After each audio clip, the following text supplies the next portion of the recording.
mean? 11. Friends don't play. Stop it! You're freaking her out! She's freaking me out! The upside down.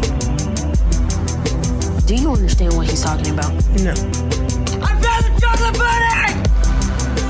Oh God, please tell me it's not the kid. I need you to hide!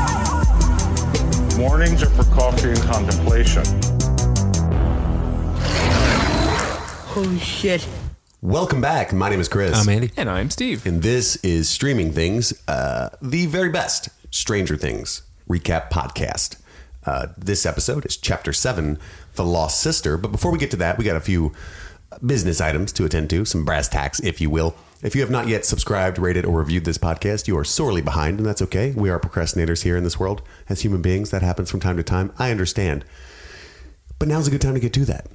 And in fact, if you do so by November 7th, rate and review the podcast, I mean, on iTunes or Stitcher or wherever you're finding it, and screenshot it and send it to streamingthingspod@gmail.com, you are automatically entered to win a $100 Amazon gift card. 100 bones. That's how much we respect our listeners and or need your help to become a thing. It's a symbiotic relationship. Yeah. We get reviews, you get possible Amazon gift card. Nobody knows how the algorithms work on the Apple podcast, but we need your help. We know that it is some function involving reviews and ratings and things. And there's quite a few Stranger Things podcasts, and we believe that we deserve to be higher on that list than we currently are. And we need your help if you agree, or if you don't agree and you merely would like the gift card, that's okay too. That's what we're willing to do. Just do it, as Nike would say. We're not that proud. We'll take any review we can get. Yes. Also, we only have about 3 episodes left of Stranger Things 2, and we would like to continue doing this. So if you have some sort of feedback or an idea about how you would like us to continue the show, what kind of shows you would like us to review next, or any kind of films, anything that's streaming really would be under the umbrella of Streaming Things. We thought ahead when we titled it. So send that in to the same email address, and we would love to hear your thoughts. Anywho, moving right along to Chapter 7, The Lost Sister. Netflix describes it this way. Psychic visions draw 11 to a band of violent outcasts and an angry girl with a shadowy past. A shadowy past, much like the Shadow Monster. What? So this episode is a bit controversial. I noticed before we viewed it that it had some detractors, quite a few. A few friends of mine I knew in person didn't like this episode, and a lot of people across the interwebs were not fans of Chapter 7 of Season 2, and I knew that going in. What did you guys think about that? Just overall, do you agree, disagree? We'll start with Steve. I kind of had the same thing you had, where I came in knowing that this was controversial. A lot of people didn't like it, and I think in a way that colored my bias a little bit, which I'm sure it's in some way, shape, or form colored all of our biases. But I kind of ended the episode. I mean, it's not my favorite episode of Stranger Things by any stretch of the term, but I didn't think it was this hot garbage that people were telling me it was. I never at one point thought like, well, this is where Stranger Things is starting to lose me. I never had that moment. I was just kind of like, well, I wouldn't have done a couple things that they did, but it's not terrible. I don't think it's as bad as people were making it out to be. Okay. It was pretty bad. Andy, how did you feel? It wasn't god awful. I mean, this is probably the worst Stranger Things episode there's been. And we all agreed 3 wasn't all that good. And I think that this was significantly worse. I think just a big part of it is that this was obviously just the 11 episode, you know what I mean? And she was completely absent from episode 6. And so this was like her time to shine, but it was in a poor kind of wannabe X-Men starting thing. I don't know. It was it did some things that I think were necessary, and it set up like some moral boundaries for 11, which is really effective. But as a whole, I could have done without it. You know? Yeah. What'd you think? It's tough. See, I don't want to sound arrogant, but that's just impossible because I'm a cocksucker. So I'm going to come right out with it. I think most people dislike this episode because it's so vastly different from the rest of the show up to this point. And it's not necessarily a bad episode. It's just almost like a completely different show for about 45 minutes. And I think your average person just can't compute that and is unwilling to. They're shocked. It's kind of a shock to the system, much like the cold open of the season premiere that took place in Pittsburgh with this crew of folks was just vastly different in tone. It's almost like you clicked on the wrong show on Netflix for about 10 minutes. And I think people disliked it for that reason. And I think this is the first time ever that Stranger Things has followed one character throughout an entire show. And a lot of shows do that, but this is the first time that Stranger Things has done that, which is a little bit shocking as well. So you're missing all of the Stranger Things elements. There's no small town. There's no Hopper. There's no band of, preteen boys with any of that flavor whatsoever. I don't want to ever mention the flavor of preteen boys ever again. I really enjoyed the episode. Having said all that, I think what they should have done is push the envelope a little further. For me, that would have been better. I like the violence of it, the moral ambiguity. I think they could have taken that even further, and it would have been better. The quirkiness of the gang, I really enjoyed. I don't know. I can't say a whole lot yet. We're going to talk about it at great length soon, but I think there was a lot of stuff that really worked, and if they had taken it even further, I think it would have been better. Do you think some of the backlash that this episode in particular is getting is strictly where it is in the timeline of episodes? Because the previous episode ends on such a cliffhanger, like the Demodogs are attacking the Hawkins lab. Yeah, that's true. It's starting to ramp up, and then they took this time to do all this side action shit. Yeah, that's partly what it is too. I think everybody's like, yeah, because it was kind of slow going this season comparatively, anyway. And then they took this huge tangent right as things started to ramp up, which is not their style. Luckily, it's the binge model, and I feel like 90% of the people that didn't like this episode immediately watched the next one, and we're like, oh, okay, back home. Right. If this has been a week-to-week basis, that had been outrage for a week for sure. But again, I really like this, and I think it's shows where the show could go and where most people would hate it, but I would enjoy it. I would love to see adult versions of the kids, an adult version of 11, maybe takes place in the 90s with a bunch of 90s references, with 11 in her mid-20s. I would love to see that season 3. We're probably never going to get that, but I think its biggest problem is that it only has the one character that we know and care about, and a lot of time is spent with this band of hooligans that I'm just the whole time I'm sitting there like I'm probably never going to see you in the show again, and so therefore any characterization that's happening right now is going in one ear and out the other, and and like you said, a big part of it is that it's just different than what I'm used to, and maybe not for the better, but if you guys enjoyed it, then fuck yeah, Well, let's talk about it. The specific things that worked or didn't work. The cold open is a rehash of Eleven's mother Terry and her little her circle dream, as she begins to call it later in her simplistic way. Her sister Becky inquires what 11 saw when she went in there and tries to pry her for information. And she tries to show her the girl, and 11 comes to the conclusion that her mother sent her there, called her there to see 8 was the whole point of all of that. Becky has old files of Terry's MK Ultra stuff, which I found a little strange, and 11 searches for 8 in there, finds a little photo of her. And then she catches Becky calling Florence at the Hawkins Sheriff's Department, and she sees that as a betrayal and proceeds to rob Becky and dip out. Which I thought was funny. You think she was a little hard on Becky? I think so. I also think it's funny that we're collectively 3 for 3 on predicting character betrayals, it seems like. I thought it was a little more subtle than we had predicted with Becky, though. Yeah. And there's no evidence so far that Becky was complicit in what happened to her mother, just kind of a normal person who doesn't know how to handle this crap. Yeah. I still think that could be the case. Maybe I think not. they kind of lost the window on that, though. I'm bringing Becky back for that reveal. Maybe. Since she's already dipped out on her. It was awesome that she robbed her and took off. She goes and checks the wallet and is like, oh, fuck. Yeah, I love it. And I like to imagine that she is extremely poor and is now like really struggling to pay her bills. You deserve that, Becky. She goes and checks like the medicine cabinet. Where the Percocet's gone? I feel like we have this pattern this season of guessing where things are going to go, and we always guess at around a 9 and it's like a 4. Yeah. Like, oh yeah, for sure. That is somebody wearing the skin of her distant brother that's really an alien from planet Crutan. Possessed by the devil. Oh, no, it's just her cousin who's got a little bit of drinking problem, turns out. Oh, that's cool, too. I felt this opening sequence also, I can't remember, maybe you guys do, and you can help me with this, but we find out that 11 is now accessing the in-between in her sleep.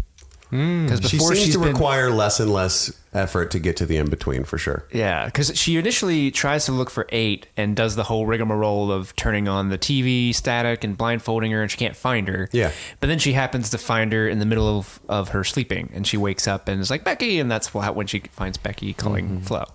And you can either read that one of two ways, that her power is growing or she's becoming more accustomed to using it, which makes a lot of sense, or that the writing is becoming a little more shoddy and the rules are starting to bend.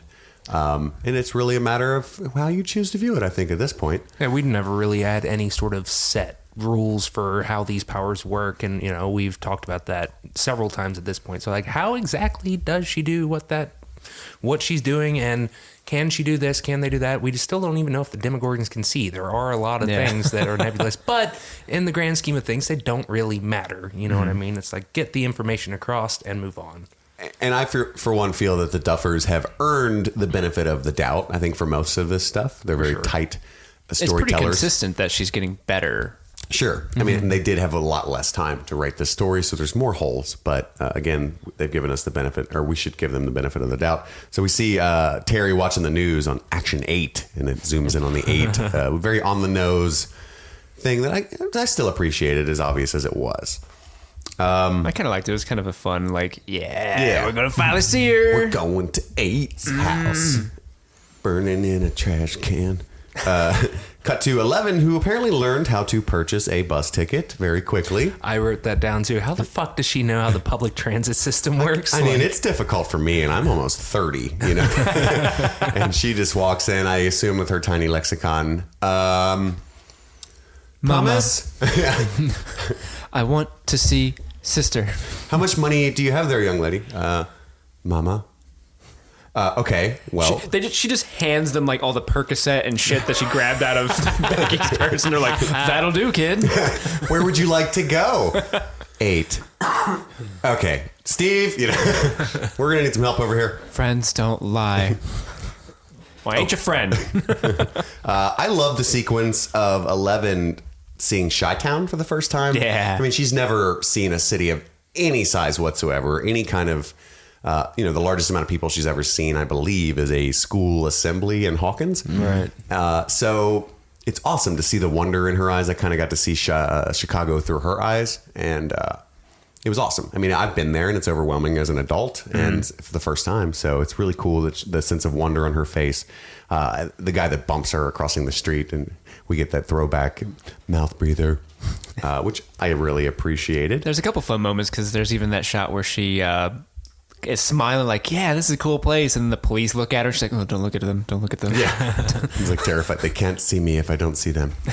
And then a little corny how she stumbled immediately into the local Skid Row-esque alley. Because I've walked around many a city and I can't seem to find those things. I really want to. It does. That's why it's in so many films and shows. It quickly shows like this is a bigger, more dangerous place. You're a tiny fish, and that's all they wanted to show there. But it came off as pretty tropey and corny to me. Do you think the insane homeless guy screaming, "They're all dead," is a nice throwback to everyone in Hawkins Lab is dead? Yeah. Wow. I didn't even think about that. He's very prophetic, the homeless, crazy homeless guys. So then 11... On a Rorschach, just the end is nigh. And 11's pretty much Jane now. I mean, I refuse to call her that, but I mean, she's a real person, and she has a name, and her name is Jane, and she likes to go by that now. I believe she introduces herself to Kali as Jane, so... I'm probably not going to refer to her as Jane. It might take me a while, but I think that the show is trying to say she is transitioning to assimilation, But do you think Mike will call her Jane, or the whole crew? Because they call her Elle. I mean... I don't know. She might be like Jane, And she had... Well, we'll get to that later, but she has a positive flashback of them calling her Elle. Yeah, that's true. Maybe her new personality is Jane, and she doesn't like that. She hasn't chosen that path. Yeah, she is... To her, she's Elle. So then we meet Kali's crew. She stumbles upon them. She's, echolocated them, as 11 does. So we meet Dottie, Mick, Axel, and Funshine. all of the soldiers of Kali. And a little interaction with them. They're a little overly violent with the little girl. I mean, he does try to shank her with his switchblade. And Kali makes sure that doesn't happen by allowing him to see spiders on his hand. I liked 8's introduction a lot. The whole little spiders thing. You know, we get a little introduction into more of what she can do with her powers. The score was great. I forget, but it was some pretty powerful synth as she walked down the stairs, and she looks badass with that undercut and like faux hawk and stuff. Yeah, her costume design and overall character look is a really cool look. Yeah, I love the punk look for sure. So I really enjoyed that. And then 8's pretty cynical about Hopper. 8 takes 11 under her wing almost immediately once she finds out that she's, they have that cool sister moment after she witnesses 11 levitate the switchblade. I don't know. She, tries to paint the life up to this point that 11 has had as phony. And I don't think in a manipulative way. I think it's just her general actual viewpoint on the world. And there's a little sign in the background of the bedroom that 11's in that's very blatantly says spiritual advisor. Yeah. And Kali tries to take that role on almost immediately.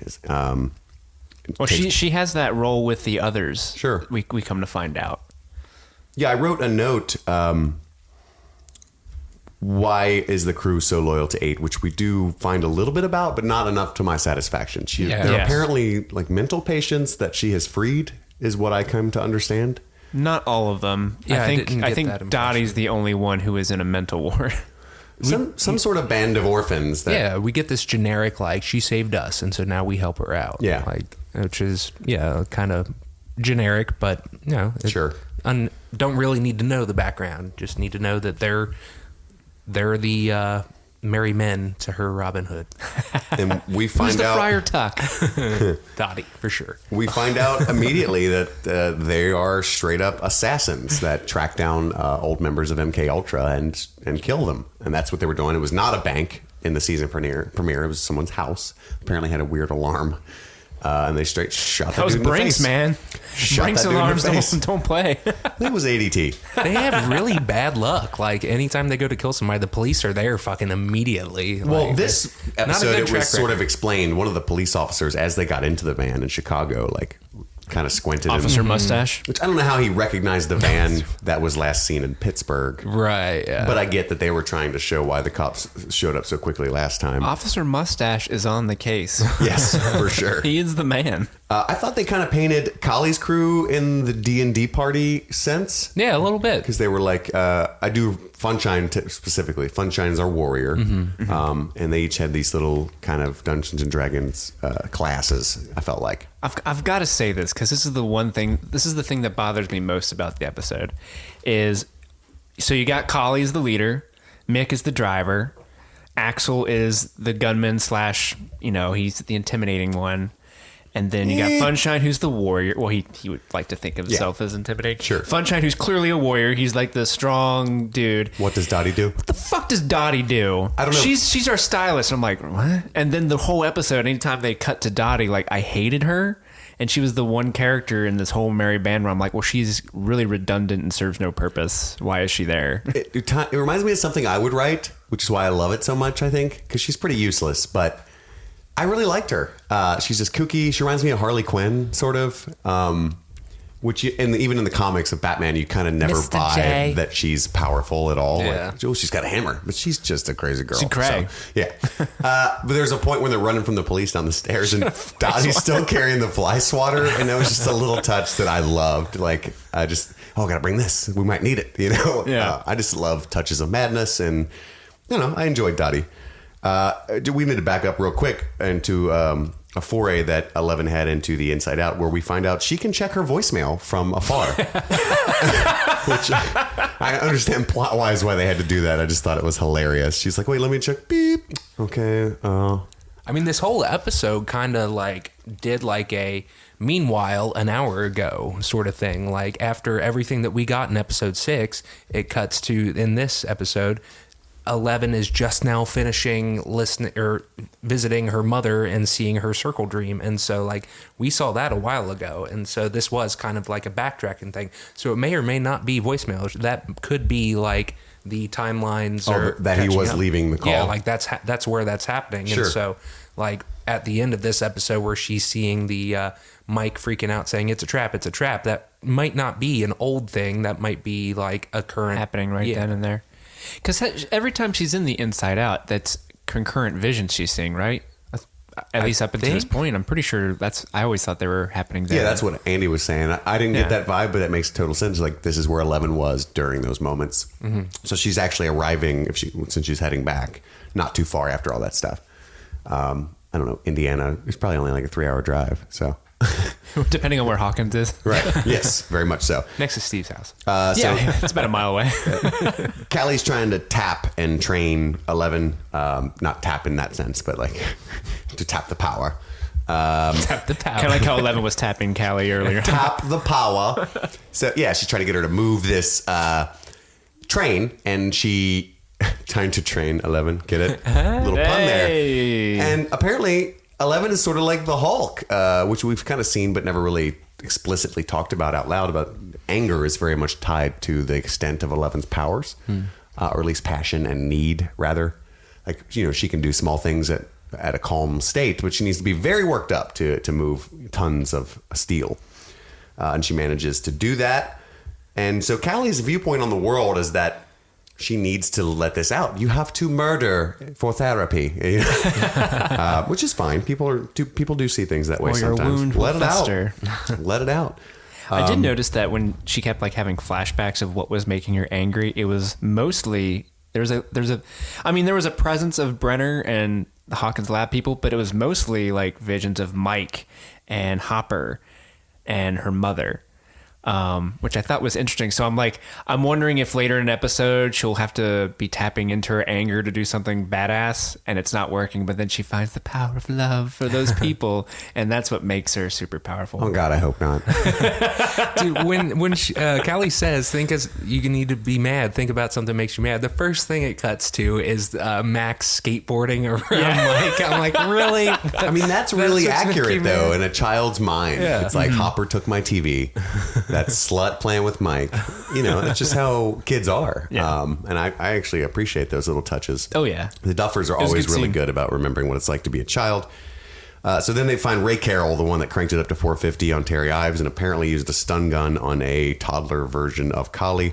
And now he's the next one they want to track, because Kali has realized that 11's powers include the ability to track people with a mere image or thought from miles and miles away.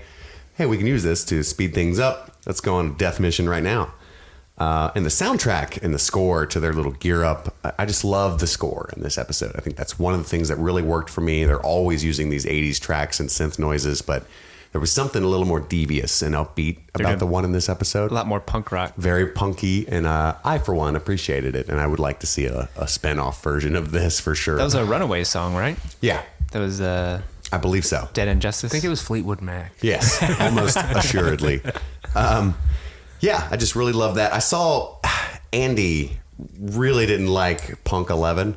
Yeah, I did not at all. He was ruining it for me in the corner, scoffing out audibly. Did I scoff? Oh yeah, audibly? you were totally over there going. It was almost as like a hair from wow. What didn't you like about dressing up 11? Because it struck me too much as like, okay, here is the formative moment where like get a glimpse at emo 11, and then we can go back to things the way they were. It just seemed like an unnecessary detour for the character. You know what I mean? Yeah. Well, I mean, there's a little bit of teenage years of rebellion, and this was all in one little day for her. Right. Just the whole goth angst. I love the way she period of her looked. life. I think it looked a little disingenuous, because this is where Millie Bobby Brown's age does become a hindrance. Mm-hmm. She's I don't know if you've ever seen interviews with the actress Millie. Mm-hmm. She's the sweetest little girl. Mm-hmm. And so even though she can pull angst and anguish and very much very strong sentimentality from her own experience, even though she's 13, she was not able to pull being like a devious person or looking super badass in an overt way, I don't think very well. So in the Reservoir Dogs montage march, you know what I mean? Oh, that's where Yeah. I stopped. She just kind of wasn't able to quite hack it, you know? That could be part of the But plan it though, works because she doesn't stick around. She's Yeah. not comfortable in that role. Right. Yeah. Sorry to cut you off. I mean, I'm with Andy. I don't visually like the look of Punk Rock 11 just Yeah. because, you know, just I'll be honest, I'm a fanboy, so it's like that's not how my variant of 11 looks. Right. I didn't do that on Halloween. I didn't do that on Halloween. Where's her curls? Yeah, How's Hopper gonna tussle those curls? I dug it. And then, so they rob a gas station on their way real quick. Kali uses a really cool version of her powers. So your bathroom is leaking. He's like, oh, shit. You know, he's stepping over water that's not there. That shot of him miming the water Yeah. was so brilliant. Yeah, I love it it. was awesome. And then he realizes too soon that he needs to come outside because there's a bunch of crazy freaks out there wandering around.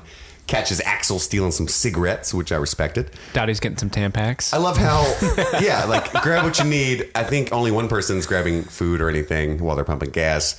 Funshine's grabbing a 6-pack of beer. Axel's going for cigarettes and money, but that's fair. You know, Dottie's just over there She's playing got the with fly swatter. Yeah, I feel like she's playing with sticky hand or Oh, something. she had glasses too that had the tag Yeah. still on them.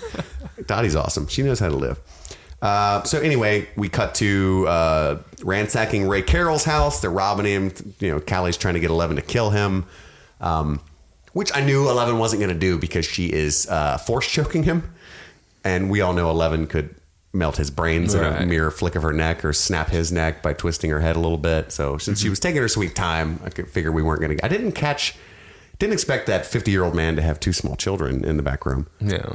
That was a shocker. Hey, Ray's living that retirement and well. Yeah. I don't know where the mom is, but he's not very fit to parent. Yeah, that's true. There wasn't a mother. I think it would have done him a service to snap his neck, honestly. I'm a weird guy. I do believe violence is almost never the answer. But I do love a good movie that goes around that.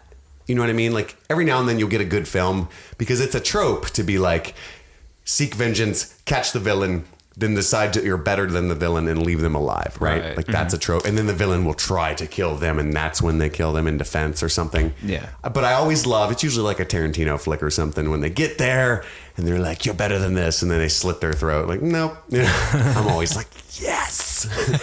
So I was kind of, and it's terrible because she's like 13. I was kind of hoping 11 would be like, you know, Right. And then fling the cruisers in the air and get out of there. I'm a terrible person. It would have been pretty badass. What did I you don't guys know. think? That would be badass. Okay, thank you. I'm not terrible. It would be badass, but I think that's not the story they're telling with Sure. her character in better this better for the moment. character. But can we all agree? Yeah, no, for sure. I wish there was like an alternate ending to this episode where 11 just wrecks Chicago. And then just kills Axel and marries Dottie. And we're going too far. But we do find out, whatever you feel about Ray Carroll, a very important nugget. Dr. Brenner lives, apparently. According to Ray. Maybe. How do you feel about that? Yeah. I don't know, because we have like the whole no, he trusts me, I know where he is kind of thing. And then eventually later, and we'll get to that, the vision of Dr. Brenner. But there's not really been anything in We the can talk series about it. I mean, yet. there's very little that happens in this show. We can go all over. Right. 11 has the vision from that Callie forces on her of Dr. Brenner walking in. You didn't think to look for me or something, or your friend disagrees. wound, 11. It's festering. Do you remember what festering means? Why didn't you look for me? I was fine. I've just been hanging out at Dustin's house this entire time. No Demogorgon can kill me. Did you feel weird during that scene? Like 11 knows that that's a vision, and Callie knows that 11 knows that's a vision. So it's kind of like I was sitting there like, why are you doing this? And like Dr. Brenner's like speaking words for Those are Callie's Callie's words. words. Yeah, exactly. Yeah, that's And why he used the festering and all that. I thought Yeah. it was a good touch. Yeah. It was a good touch, but just like it was an She's odd trying to push scene. her buttons. Like, you are not looking for Dr. Brenner, and maybe you can't find him for some weird reason, but I want to show you a physical manifestation of how important this is, that what we're doing. She's trying to persuade 11, because not only did, and I think what was done with Callie was great, because they could have easily done it where she's sort of a malign force that wants to use 11's stronger powers. 'Cause let's be honest. I mean, what Callie can do is very useful if done intelligently, but 11 is far more powerful, right? Sure. And she needs 11. And so they could have easily had like a utilitarian, like Callie doesn't care about her, but wants to use her. And there's an element of that. But Callie very clearly is honest when she says that I am whole now. It's very good to have someone like me. She is very sentimental and wants her sister to hang out with her. Yeah. And I think that was cool. And so she's like desperately trying to convince 11 of something that she believes, that this is what's important, not your friends in Indiana, but finding these people and making them pay for what they did to us. It just seemed like, I mean, any excuse to get Matthew Modine back on screen, I'm all for it. You know what I mean? Right. I'm just like, yeah, sure. Thank you for saying that, Andrew. I really appreciate it. It just seemed like that. Wouldn't that be a moment for Callie to say like, hey, so you know your super sonar ability where you can just based on a picture or memory find out where someone is? Mind doing that real quick? See if that guy was lying?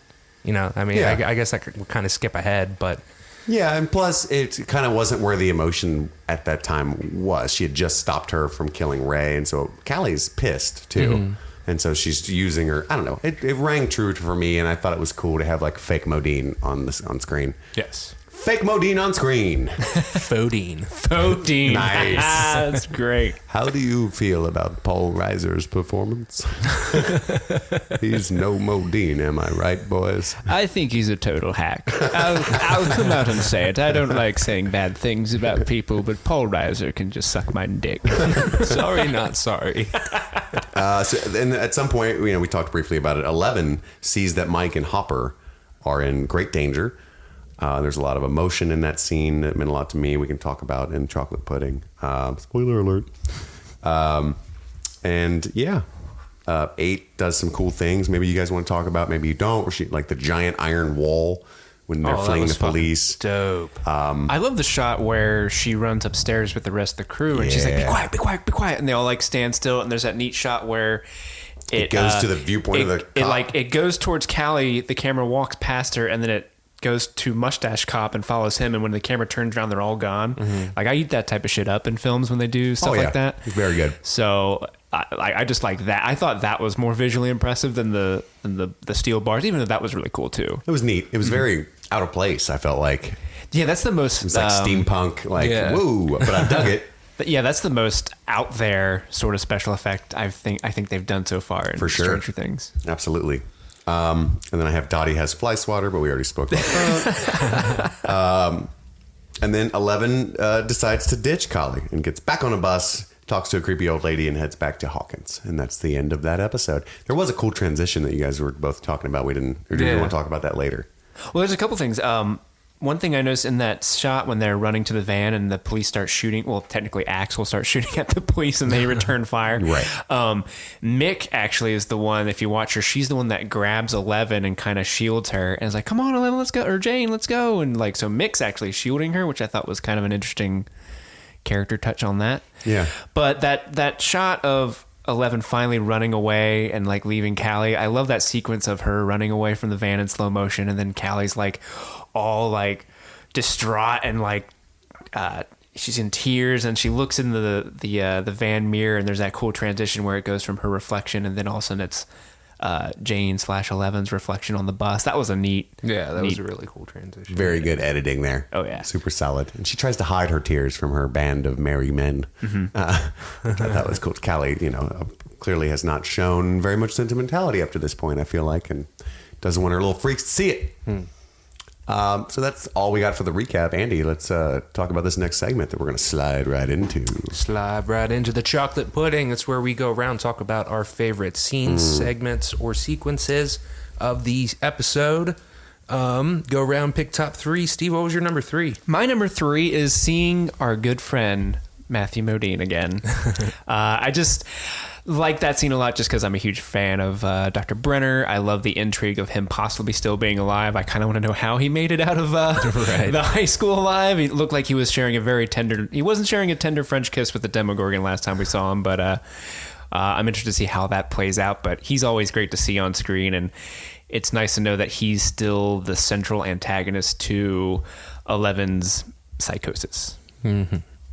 I would have to go with my number 3 would be the bathroom leaking vision. It's an itty bitty little thing, but it was nice. so funny. Yeah. Very well done. There's so much. This whole episode, I kept thinking like all the different things that Callie/8 could do with her powers. Like when the police find them in their warehouse, I'm like, what if she had like a swarm of bees just shoot in through the windows, and they're like, run away. I don't know why I thought of bees, but that is what I thought of. Fuck you guys. Hey man, Mine was pretty. So mine was pretty. Oh, my eyes. Mine was pretty tame too. But that's I just loved like the brilliance of your bathroom's leaking thing, and then the beautiful miming acting of that gas station attendant like trying to step over water that isn't there. Shit. It was pretty cool. What's your number 3, man? My number 3 is when 11 meets 8. That whole little sequence, a couple of nuggets there that really stood out to me. Callie's descent down the stairs and the score to that, just her intro, her little London accent, everything I loved about the character of Callie. A lot of people are mocking it and comparing it to X-Men. That's not a jab at Andy. That's nothing new. I really dug it. I fucking love X-Men and all of the societal commentary that comes along with X-Men, which is kind of present here as well. So fuck y'all. You heard it here first. It's like if I made a short film and he's like, oh my God, it's so Tarantino. Like, oh, thanks. Appreciate that. Bitch. And then the little cute scene where she asks Callie if she's real, and like it's 11 poking her face. That's adorable. They have a cute little sister moment, and we've talked at great length about female role models for 11 and how much we want to see them interact and how much we want to see 11 meet Nancy, and instead we get someone who's much more like Jane to help raise her, and that she has a horrible outlook on the world. She still does have some positive impact. Somebody who can identify very much with what 11 has gone through to help bring her into badass womanhood. And I dug it. I love the strong female. I hate that phrase, strong female character, because just females in general are just as equally strong as men. But strong people characters. Callie is a strong people character, and I love that for 11. I thought it was great. Fuck everybody. Yeah. Steve, your number 2.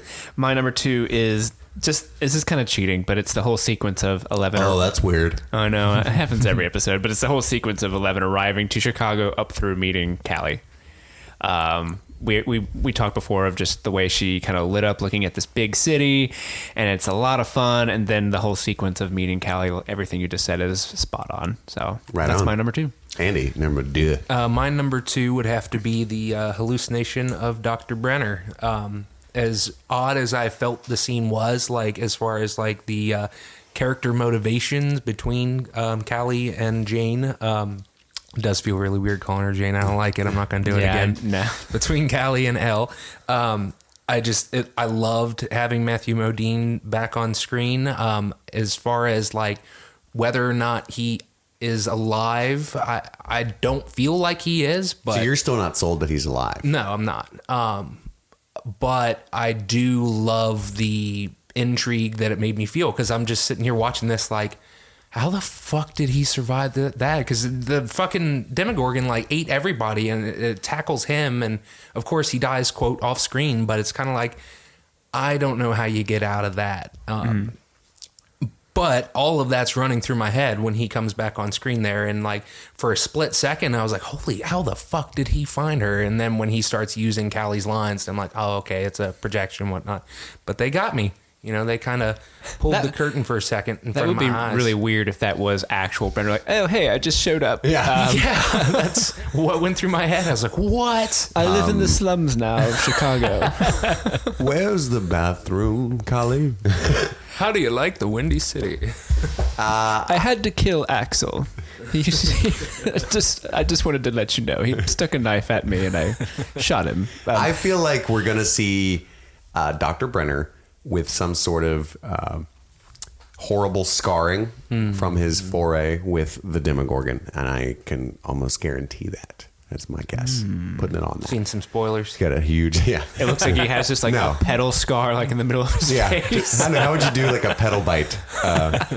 My number 2 is the exhibition of 8's power, where we get that awesome, I don't know what you call it, Steadicam shot where they track into the police officer's point of view and everyone's invisible, and we get to cut right by them, very creepily walking right through, and then we cut to was it Mick or Mac?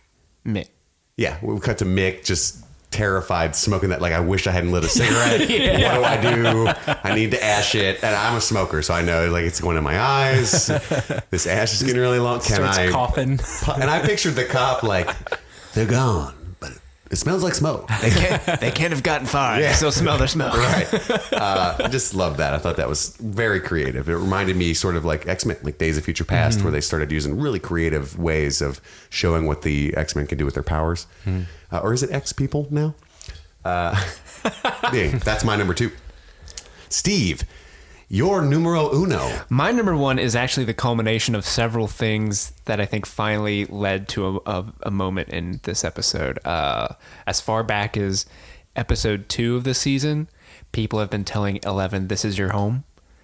Hop and her, clean up the house. And he's like, "This can be your home." And then she runs away from that, goes to Becky's house, and she's like, "I can put a bed here for you. This can be your home." Runs away from Becky, goes to Callie. Callie sets up her bed. "This can be your home." And then finally, at the end of this episode, when she's running away from, she runs away from Callie. It's like her, like, actually going to her home. She tells the lady on the bus, the lady who's like, by the way too, like, "Oh, you mind if I sit next to you? You didn't give me permission. I'm gonna do it anyway." Oh, you just a little chatterbox. Like, bitch, I don't know you. If I was in 11's shoes, I'd be like, "Oh my God, please go away, go away, go away."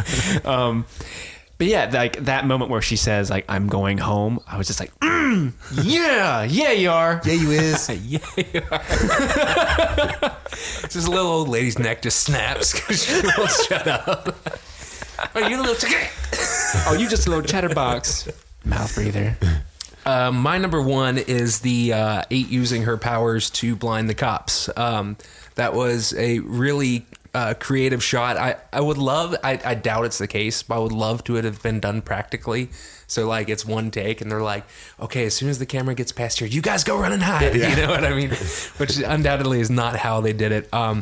But especially with the cigarette being lit with Mick, I'm sitting there like, "Oh my God, it's getting in her eyes. You're going to choke. You're going to cough." I thought she was going to cough. Like, I thought that it was like a character thing for her to be, or not character, but a little undoing of the plan. Didn't end up being the case, but still totally worked. Yeah, and then all the reasons you said, just good stuff. Chris, what is your number 1? Meine Nummer 1. Whoa. You like how I worked 3 languages into the chocolate pudding segment, by the way? I don't know. You can listen on the playback. You'll be super impressed. My number 1 is when Eleven sees that Mike and Hopper are in danger and then makes the decision to abandon her new sister, whom she does care about. I don't know. I think there was a moment there that is all because this show takes a detour. Like, we're out of our element. We're uncomfortable in Chicago. Like, Stranger Things isn't in fucking Chicago.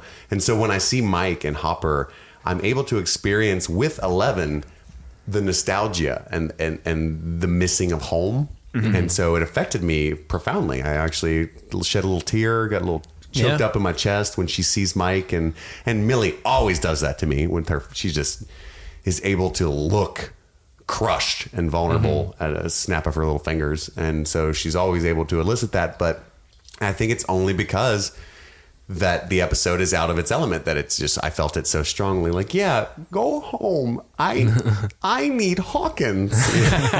There's only 2 episodes left. You need to get there. So yeah, that's my number 1, and that finishes the chocolate pudding segment. Steve, what's next?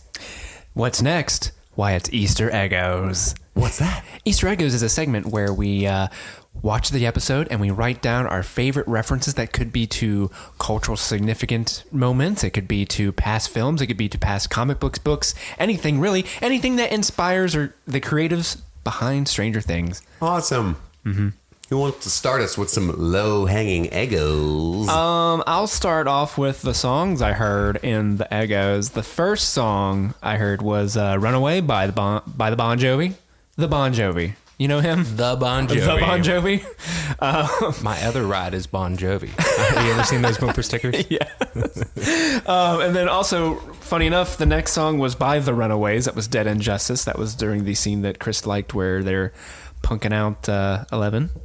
And then Chris had to help me with this one, but the credits music is Birds Fly Whisper to a Scream by the Icicle Works. I love the Icicle Works. Nice. I love how Netflix usually sometimes will put the title of the song if it plays in the subtitles. Sometimes they won't. But for that song specifically, they just said new wave music plays. I know. Like the guy who does that also didn't know who it was and didn't care to look. Yeah. Andy, do you have a couple low-hanging egos? Or really, you can start dropping us in the big ones. I really only have a couple egos at all for this episode. A dearth? When a dearth, a scarcity, a lack thereof. When 11 finally makes it to Callie's little warehouse, there's an 8-ball spray painted on the wall, which I thought was cool. Like this is 8's place. Another numerical. Oh, I was like, what the fuck does that have to do with anything? Another little numerical one was the bus that she was on when she's getting off. There were actually 4 numbers for the bus number, but the first one was scratched out and the other 2 were 422. So 8. There's another little Andy's 8 thing. so good at Basic Addition in the show. he These is. guys love putting these little number Easter eggs in it, and so I appreciate it because I am looking for them. And then my last one was in the warehouse. There's tons of graffiti everywhere, but one of them says real big, King Mob. Did you guys see that? Yeah, that's one of the things I was looking up. Yeah, and it's like a comic book character from the 90s, and I'm trying to figure out if like that was an intentional thing or if there's something that I'm missing. Did you find something else? Yeah, it when you sure were looking is. up? I think it has a lot to do with it. And this is just quick reading. So it's released by Vertigo in 1994. He's a character in The Invisibles, I think, which obviously they become invisible at one point because of Kali's power. But in the fictional character biography of King Mob is that he was a former horror writer whose pen name was Kirk Morrison, leader of the Cell of Invisibles at the beginning of the series. So Kali is sort of a King Mob. Anyway, he's a counterculture terrorist, which is what that whole gang of individuals are. Oh, cool. So, and there's a whole bunch more of irrelevant things about it, but it sounds like a neat comic.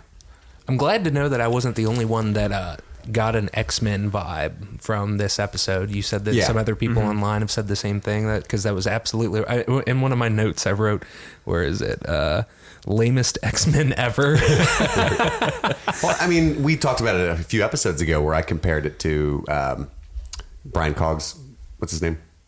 Brian Cox. Brian Cox. Oh, yeah. His Brian kid from Cox's kid is X2. his exact power. Oh, yeah. And he's an extremely powerful X-Men because of this power. So, and if Kali was a bitch, she could too. She could put whatever she wants in front of 11. Like she could make a bank look like Dr. Brenner and have 11 blow it up. Like she could do a bunch of terrible things. Just when I say lamest X-Men ever, all I meant was like there were 2 of you guys that have powers. The other guy's like, I got a knife. Yeah. The other guy's fly like, swatter. I cross my arms and stand menacingly in hallways. Check out this hair. He's got he's got some crazy hair going on, that Yeah, guy. I loved it. Fun John. And then Dottie has Tampax, the Yeah. power of Tampax. Hey, Fly man. swatter. Nobody wants to mess with that. Shirley Temple is a low-hanging ego. Oh, yeah. I'm going to go ahead and do the obvious one, that Kali's name is a huge Easter egg. Obviously, that is the Hindu goddess, is what that refers to. And Kali, in lore, is the destroyer of evil forces. She is the ultimate reality, and I feel like Kali has the ability to make reality whatever she wants.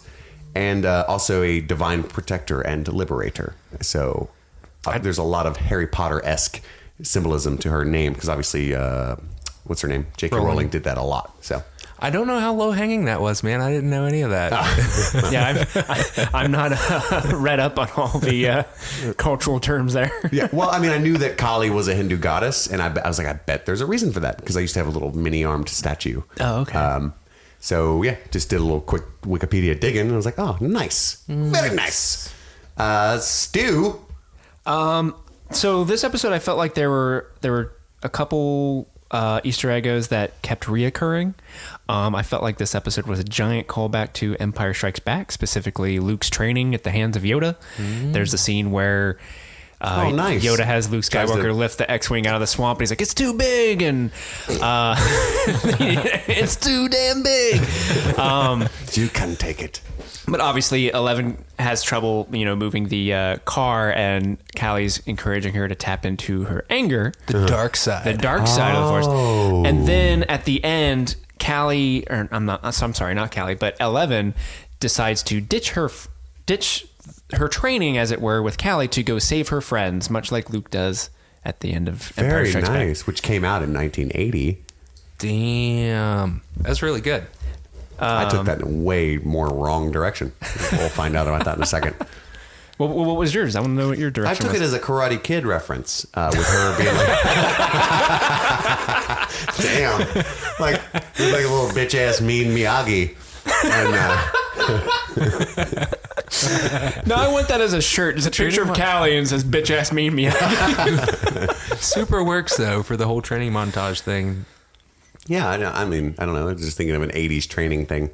And I also, Absolutely. I've been leaning towards the Warriors with Kali's band for this entire show so far. Yeah. And for what little we've seen of them.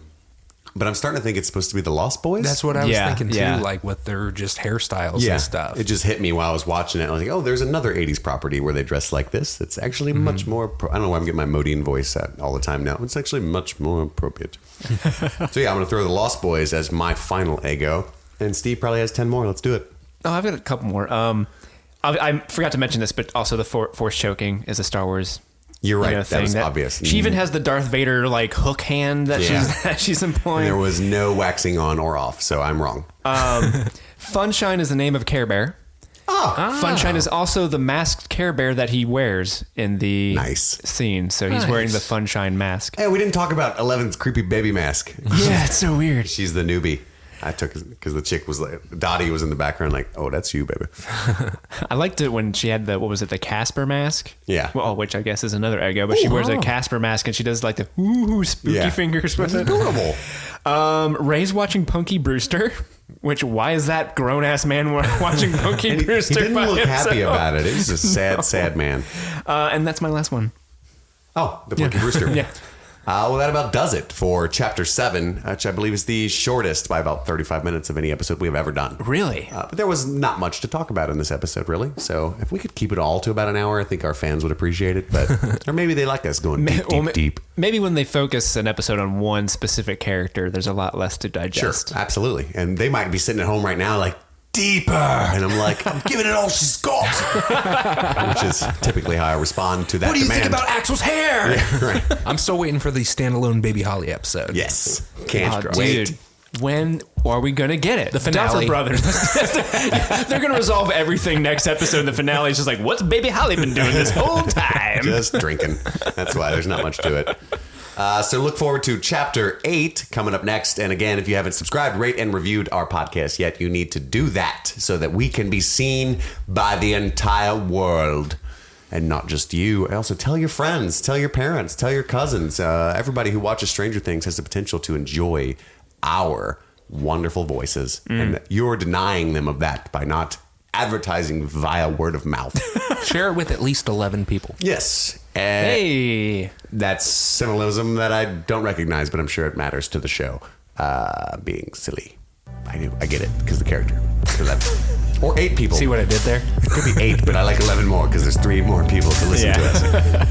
And again, you can email streamingthingspod@gmail.com for any of your positive or negative feedback or any ideas of where we can take the show from here once Stranger Things 2 is over. That's all for now. My name is Chris. I'm Eddie, and I'm Steve. And this has been Streaming Things. streaming things.